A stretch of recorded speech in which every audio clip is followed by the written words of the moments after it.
ঢুকার পরে যখন দেখলো যে বিরাট বিরাট বিল্ডিং, উনি বউ নিয়ে এসে সেই বিল্ডিংগুলো দেখায় প্রমাণ করতে চাইল যে এই বিল্ডিংগুলোর মালিক সে। রাকিনের কাছে মুক্তিযুদ্ধ পরিবার কল্যাণ সমিতি প্রায় 150 কোটি টাকার মতো পানা। এই টাকা এবং নেগোসিয়েশন করার জন্য উৎপাদিত করে রাকিনের রাকিন তার সাথে চুক্তি করে বেনিফিটেড হবে বলে রাকিন তাকে সহযোগিতা শুরু করে। সে মুক্তিযোদ্ধাদের কাছ থেকে বিভিন্নভাবে টাকা উত্তোলন শুরু করে।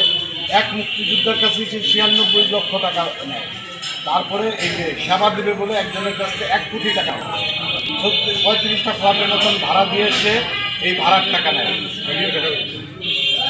আচ্ছা, ব্যাংকে প্রায় 1,40 লক্ষ টাকার মতো সে উত্তোলন করে। এখন আপনাদের দাবিটা কি সেইটা বলছে? আমাদের দাবি হলো এই মুহূর্তে আজকেই প্রত্যাহার করতে হবে, কারণ সে দেশি নাগরিকও না, তার নাগরিকত্ব আমেরিকান। একজন আমেরিকান নাগরিকত্ব ব্যক্তি কি করে এই সমিতি পরিচালনা করে? কারণ সে এখান থেকে লুটপাট করে কি করে আমেরিকায় চলে যাবে, সেটাই হলো তার ধান্দা। এখন আপনারা সেটা পড়ছে সমাজসেবা অধিদপ্তরটি নিজেই উলফাতকে আপনারা প্রশাসক নিয়োগ দিয়েছে কিনা? আপনার তো সংখ্যাগরিষ্ঠ। জি, আমরা সংখ্যাগরিষ্ঠ আমরা সমাজসেবা মন্ত্রী বরাবর এবং ডিজি বরাবর চিঠি দিই তাকে এক্সটেনশন না করানোর জন্য।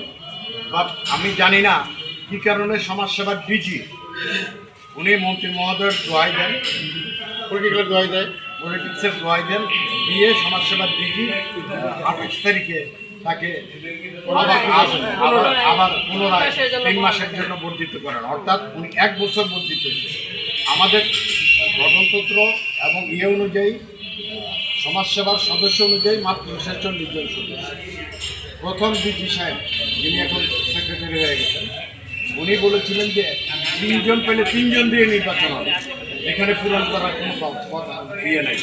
হাইকোর্টের রায়েও তাই বলা হয়েছে, সুপ্রিম কোর্টের রায়েও তাই বলা হয়েছে।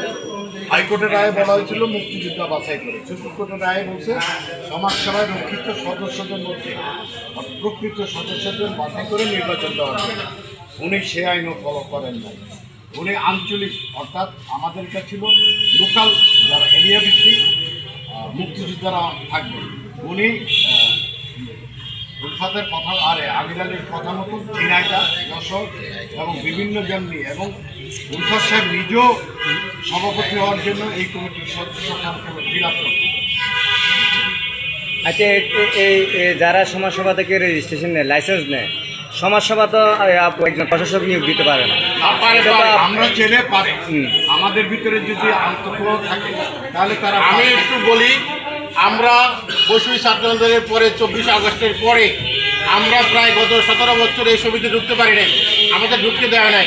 এই ভাই কারাগারে ছিলেন, বিলাস ভাই কারাগারে ছিলেন। আমরা 24 আগস্টের পরে আমরা সমাজসেবায় চিঠি লিখে যে আমাদের সমিতির দুর্নীতি তদন্ত করা হোক। সমাজসেবা গত 23শে ডিসেম্বর দুর্নীতি তদন্ত করে আগের কমিটি বাতিল করে একজন প্রশাসক নিয়োগ করে। তখন আমাদের আহ্বায়ক কমিটি দেওয়া ছিল, আমাদের ডিজি সাহেব বলছিলেন আপনারা আহ্বায়ক কমিটি নেবেন।